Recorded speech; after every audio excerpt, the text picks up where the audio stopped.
Hi friends, welcome to Sania kitchen. எல்லாரும் எப்படி இருக்கீங்க ஃப்ரெண்ட்ஸ்? இப்போ வந்து டின்னர் தான் பார்க்க போகிறோம். டின்னர் வந்து சப்பாத்தி பன்னீர் கிரேவி வைக்க போகிறேன். வந்து நானும்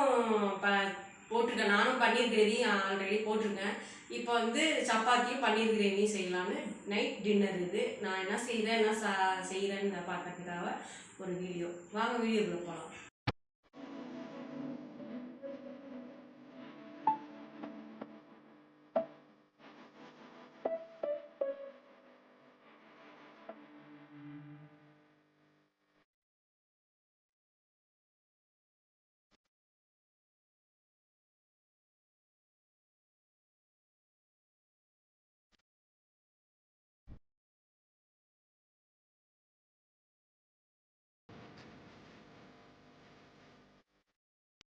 இப்போ வந்து சப்பாத்தி மாவு பிசைஞ்சு வச்சுட்டேன். அப்போ காமிக்கிறேன்.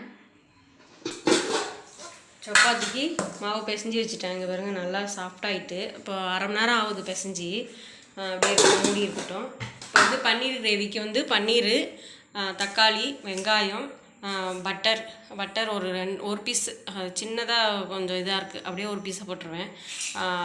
லவங்கம் எல்லாமே, பட்டை, கிராம்பு, ஏலக்காய், அந்த இது, மல்லித்தூள், கரம் மசாலா, முந்திரி பருப்பு, அது வெங்காய தக்காளி போட்டு இது பண்ணுவோம்ல, அது இஞ்சி பூண்டு பேஸ்ட்டு.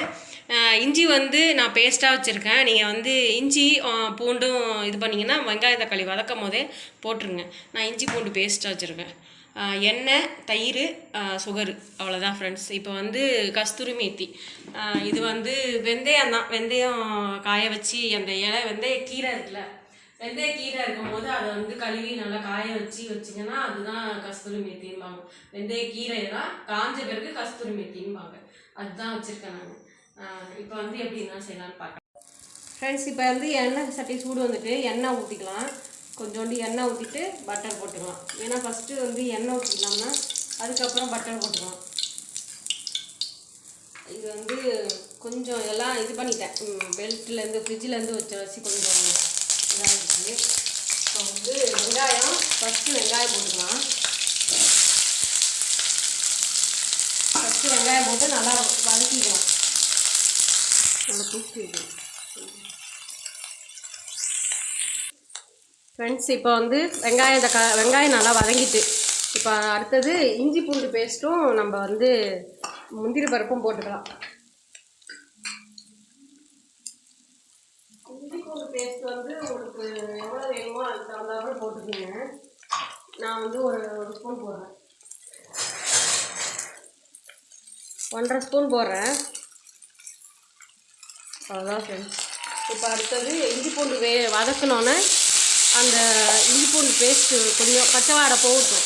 பச்சை வாடை போன பிறகு நம்ம வந்து முந்திரி பருப்பு போட்டுக்கலாம். இதிலே வந்து இஞ்சி பூண்டு பேஸ்ட்டு இருந்தால் போட்டுக்கலாம். அப்படி இல்லை அப்படின்னா உங்கள்கிட்ட இஞ்சி துண்டும் ஒரு 5 பல்லு பூண்டும் போட்டுக்கிட்டிங்கன்னா சேர்த்து அரைக்கும் போது சேர்த்து அரைச்சிடலாம். அப்படி செஞ்சுக்கலாம் ஃப்ரெண்ட்ஸ். இப்போ வந்து நல்லா பச்சை ஸ்மெல் போயிட்டு முந்திரி பருப்பு வந்து ஒரு 10 முந்திரி பருப்பு அதை எடுத்துருக்கேன், போட்டுறேன்.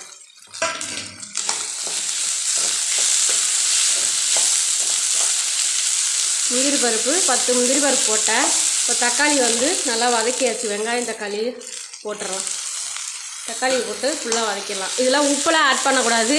நீங்கள் உப்பெல்லாம் ஆட் பண்ணி சீக்கிரம் வதங்கிறதுக்காக உப்பெல்லாம் ஆட் பண்ணிடாதீங்க. அப்படியே ஃபுல்லே வச்சு வதங்கிக்கிட்டே இருந்தீங்கன்னா வதங்கிடும். ஏன்னா வந்து நம்ம வெங்காய தக்காளி வதங்கிறதுக்காக உப்பு போடுவோம், சீக்கிரம் வதங்கிறதுக்காக. அதுமாரி போட்டுறாதீங்க.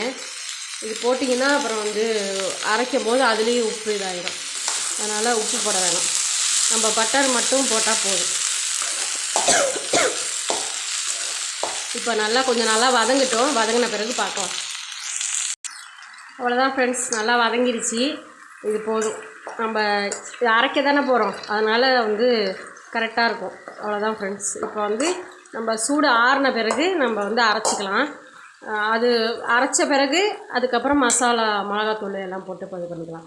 இது வந்து ஆறட்டும். அடுப்பை ஆஃப் பண்ணிட்டேன். ஆறின பிறகு பார்க்கலாம் ஃப்ரெண்ட்ஸ். இப்போ வந்து நல்லா ஆறிடுச்சு. மிக்ஸி ஜாரில் போட்டுக்கிறேன். வெங்காயம், தக்காளி, முந்திரி பருப்பு, இஞ்சி பூண்டு பேஸ்ட்டு அதையும் போட்டு நல்லா இஞ்சி பூண்டு பேஸ்ட் வந்து நீங்கள் இருந்ததுன்னா முன்னாடியே தான் நான் சொன்னேன், இஞ்சி பூண்டு பேஸ்ட்டாக இருந்தாலும் ஓகே தான், இஞ்சி இருந்தாலும் ஓகே தான். அது ஒரு துண்டு அப்படியே போட்டு அரிஞ்சி போட்டிங்கன்னா வதக்கி எல்லாம் பூண்டு எல்லாத்தையும் வதக்கி போட்டிங்கன்னா இதாகிடும். அவ்வளோதான் ஃப்ரெண்ட்ஸ். இதை அரைச்சிட்டே பார்க்கலாம். ஃப்ரெண்ட்ஸ் அரைச்சிட்டேன், நல்லா இதுமாரி பேஸ்ட்டாக நல்லா அரைச்சிக்கிங்க. இப்போ வந்து கல் சூட எண்ணெய் சட்டி வச்சுருக்கேன், சூடு வந்துட்டு. இப்போ வந்து எண்ணெய் ஊற்றிக்கிட்டு கொஞ்சம் லைட்டாக ஒரு 2 ஸ்பூன் போல் ஊற்றிக்கிட்டு பட்டர் இருக்கிற பட்டர் எல்லாத்தையும் போட்டுருங்க. அப்போ தான் நல்லாயிருக்கும் வாசனையாக. நான் ஒரு 2 ஸ்பூன் போல் தான் வச்சுருந்தேன். ஒரு அரை ஸ்பூன் வந்து வெங்காயம் தக்காளி வதக்கிறதுக்கு போட்டேன். இப்போ வந்து இதுக்கு போட்டிருக்கேன். இது வந்து நல்லா உருவட்டும், பட்டர் வந்து உருவணும். பட்டை கிராம்பு ஏலக்காய் போட்டுறேன். ஏலக்காய் 2 துண்டு போட்டுருவேன். சும்மா ஒரு வாசனைக்காக வேணுன்னா போட்டுக்கங்க, இல்லைன்னா ஸ்கிப் பண்ணிக்கங்க. சும்மா கொஞ்சோண்டு போட்டிருக்கேன். அடுத்தது மல்லித்தூள் கொஞ்சமாக சிம்மில் வச்சுக்கிங்க, நேரடி ஏறும். இப்போ வந்து ஒரு 1.5 ஸ்பூன் போல் மிளகாத்தூள், இது கரம் மசாலா தூள். மிளகாத்தூள் வேணும்னா போட்டுக்கலாம், வேணான்னா ஸ்கிப் பண்ணிக்கிங்க. நம்ம கரம் மசாலா போட்டிருக்கேன். பார்த்துக்கிட்டு கடைசியாக நம்ம பன்னீர்லாம் சேர்ப்போம்ல, அப்போ வந்து பார்த்துக்கிட்டு மிளகாத்தூள் சேர்த்துக்கலாம். இப்போ வந்து நல்லா வதக்கி விட்டுக்கணும். வதக்கி விட்டுட்டு இந்த அரைச்சதை சேர்த்துக்கலாம். இதில் கொஞ்சமாக தண்ணி ஆட் பண்ணிக்கலாம்.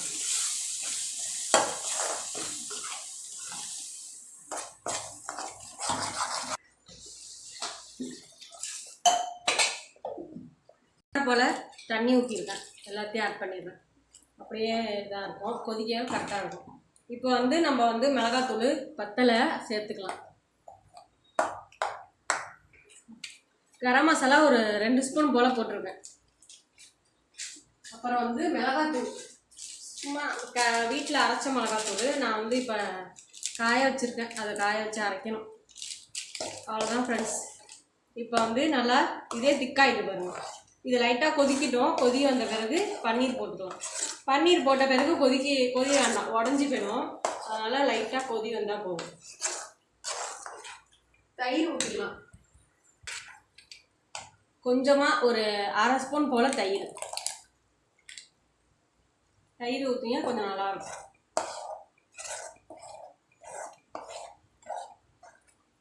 ரொம்ப ஊற்றிடக்கூடாது, இல்லைன்னா புளிப்போம். நம்ம தண்ணியெலாம் ஆட் பண்ணியிருக்கோம், தக்காளி நிறையா இதெல்லாம் சேர்த்துருக்கோம்னா அப்புறம்னா புளிக்கும்.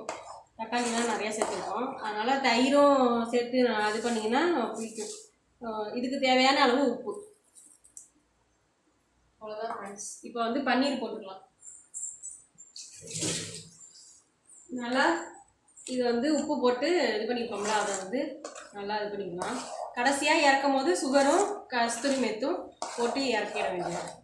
கஸ்தூரி மேத்தி இது வந்து சூப்பர் மார்க்கெட்டில் விற்கும். எந்த கடையில், மளிகை ஸ்டோரில், சூப்பர் மார்க்கெட்டில் எல்லாமே விற்கும். இது ஆல்ரெடி நம்ம வீடியோவில் இருக்குது. இப்போ வந்து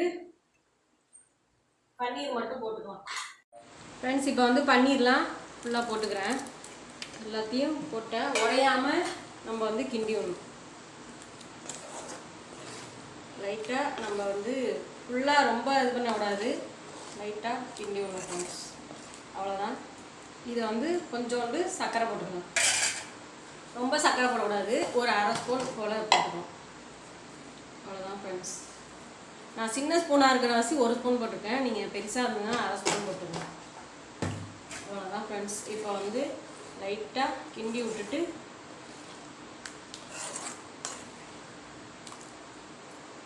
அவ்வளோதான். நான் லைட்டாக கிண்டி விட்டேன். கஸ்தூரி மேத்தி இறக்கி போட்டுடலாம்.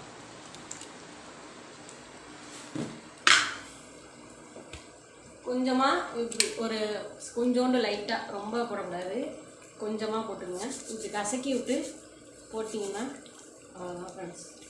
பன்னீர் கிரேவி ரெடி. இப்போ சப்பாத்தி வந்து பார்க்கலாம். சப்பாத்தி வந்து மாவு தேய்ச்சி வச்சுட்டேன். இப்போ சப்பாத்தி பார்க்கலாம். அவ்வளோதான் ஃப்ரெண்ட்ஸ். இப்போ வந்து உடச்சிட விடாது, அவ்வளோதான், கிண்டி விடாதீங்க. இதுக்கு மேலே விட்டுருங்க அப்படியே.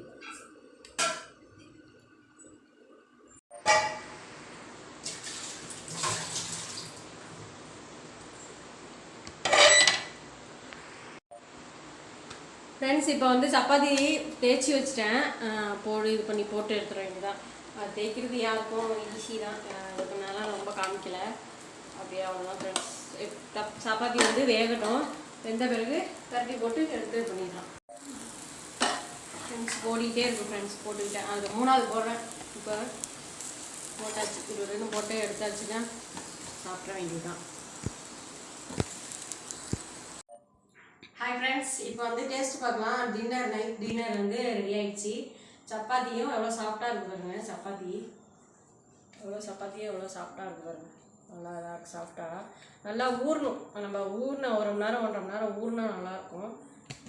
சூப்பராக இருக்குது. பன்னீர் கிரேவி எதுக்கும் சூப்பராக இருக்குது. சூப்பர், செம்ம டேஸ்ட்டு. பன்னீர் கிரேவியும் சப்பாத்தியும் சூப்பராக இருக்குது.